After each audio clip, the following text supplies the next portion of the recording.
Hello, everyone, and welcome. So excited to have you join us for this Q&A after watching the amazing film North by Current. I am here with the director. I'm so glad you're with us today. Thanks for joining us. I'm so happy to be here. Thanks for inviting me. Of course, of course. I'm just gonna roll right into some hard-hitting questions for you today. Good.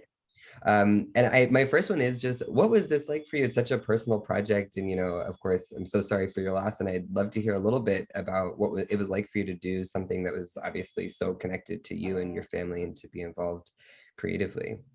Yeah. I mean, it's such a big question when I think back on the last, like, it's sort of like trying to like summarize the last 6 years of my life, which is like impossible to do.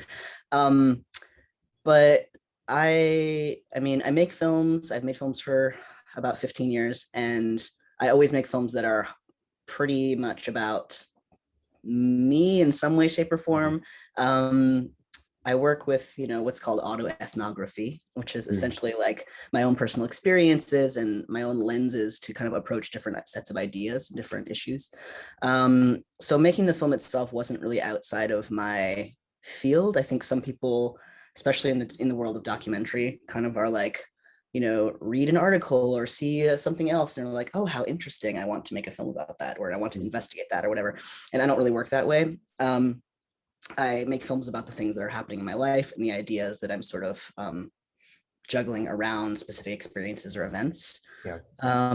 So the film was a pretty organic process in that sense, in that it's like kind of already the way I work. Yeah. I also generally work with my communities and my chosen family.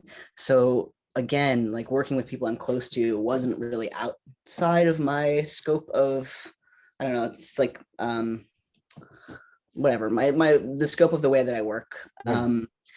But I of course have never worked with my birth family before, so Yeah. that was obviously a first. And yeah, I mean, part of the impetus of the film was really to sort of like create a space where we could do something that was like productive together, that wasn't about survival, because so much of our day-to-day experience, especially my sister and brother-in-law, was about just like getting through the day and getting to the next day. Yeah. And dealing with all of the sort of like shit that falls down you during moments of crisis. So the film sort of provided something for us to do that was collaborative, productive, not about survival, but about like our own sort of like looking at our own sense of collective nature and belonging with each other and our relationships. Um, in some ways, it was a distraction. Mm. And also, it's weird because it's so like pointedly opening up and digging in, but at the same time, the fact that there's a camera there allows a sort of like distance, and the fact that it's a project allows for some sense of distraction, even though it's such a hyper Yeah. intense personal project. Um, yeah. Yeah, absolutely. And it's so reflective, but also like you said, productive, and it's sort of an amazing gift that you were able to, bring that to such a tough moment. So I mean, it's very moving to see Yeah. it play out I on. mean, part of the impetus of the project was also to sort of like better our relationships, Mm. like when I went home after my niece's death and kind of showed up in this way for my family, I think they had a little bit of a like, oh, hey, Mm. you're here and you're a competent adult. We had no idea. Because we just hadn't had a very productive relationship for a while. And so wanting to sort of like set out to like not like I was gonna transform us in some way. It wasn't like a Hollywood like, oh, sad tranny goes home to family who doesn't like sad tranny and now they love him. You know what I mean? It's like it's not that simple. It's actually still really complex. Right. But the idea is just to sort of like pick at it a little bit and dig into it and open up some wounds and see what kind of healing can take place.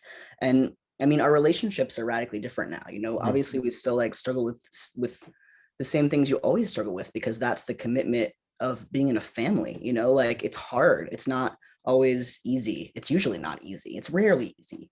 But if you want to have relationships, which we as human beings need to Mhm. exist in the world, we need relationships with other people. You have to be like willing to go into some like scary places. But that's that technique of sort of like building, of like community building from a project, is something that I've done before. So Yeah. like the idea of going into a project with intentions of like bringing a certain group of people together, and like by the end of it we're all going to like know each other so well and have these really intimate relationships. um and that idea just sort of got like transposed on my Mm. bio family unit, which is not something I considered before. Like, all right, using a project to like mobilize a community is something you can do with any type of community. It doesn't have to be like with your queer community or with your art community or whatever. um so sort of like taking that lens and applying it to my family, like was like, oh, I can actually do this anywhere. Yes, yes. No, and I'm such a fan of your other work, and I think it translates so well. And because what I admire about your filmmaking is exactly it's these documents, but they're so present tense. They do something like in the making of them as well, and that's just it's an impressive blend because they stand also up to the test of being viewed by others, but you can tell that they're transformative even in their making. So props, and yeah, no Thank different you. for this one for sure. Can you talk to me a little bit about how you discuss and include faith? I think that that's something that a lot of folks in Yeah. our community in Utah are really going to connect with, and the way that you sort of use this sort of mythical lens, I think, is new. It feels really fresh. So can you Yeah. talk a little bit about how that came together? Yeah, I mean, I was a very spiritual child. And that's something I carry into my life as an adult, and I carry it into my sexuality as well. Mm, And into the way I practice intimacy and relationship and friendship with others. Um, but yeah, I mean, I've always been interested in different ways people position themselves in the world and attempt to understand the world around them. mm, And I think religion and ideology is one of those ways we try to grapple with understanding why we are the way we are, why we're in the place we're in, why we're in the time we're in, why we're in the family we're in, why the things that happen to us. It's like a helpful framework for many human beings to be able to endure their lives and endure mm. the things that happen to them. Um, and it's not new. We, like human beings, have been like positioning themselves in these frameworks of like, why am I here, what am I for since the inception of eternity, Forever. Yeah. forever. Yeah, so like I think Greek mythology is a framework that I kind of revisit sometimes in films because it's a very accessible one. Mm, Like I don't know why it's more accessible than others, but if I was to talk about like Sufi mysticism in this film, yeah. would not hit the same node, or ring the same kind of like, oh, I know what that is, as like Greek mythology does. Like people know stories about Greek mythology. Um, the other thing that I think is so interesting about Greek mythology is just like the lack of monotheism, like the like multi-universal, multi-presence gods, goddesses, in Yeah. betweens, shape-shifting, morphing, like people changing into animals, animals changing into humans, humans changing into, now I'm thinking of Star Trek, Yeah. um, and Odo, transforming into a pterodactyl or whatever. But All transformations. Yeah. there's just so much room, and I think like Mormonism poses so many obstacles to queer people, Mm, and if there's also still something really interesting to me about it if I can separate my feelings of you know the projection that my body or my existence is wrong, mm, um, which is impossible for most people to do. But if one could do that, there's so many interesting sentiments there, mm, like the idea of like ancestral time, which like is even something that is like talked about in justice communities. mhm. And I think in Mormonism, ancestral time is like such an interesting component of it that like if we like could just like separate it from the idea of like family values, or like Yeah. anti-abortion policies or whatever, like Um, it's an amazing idea to work from. And I think like um like like there's many challenging things about, I don't need to open up the can of worms with the faith because I'm sure your viewers are well aware of being where you are of yeah. the problems, but like um I think this was really me trying to like reconcile some of my the ways in which I'm pulled towards mysticism and pulled towards spirituality and pulled towards like ancestral time and myth making and like world building, and reconcile some of that with like the ways in which I have been told that I was not okay for existing. Yeah.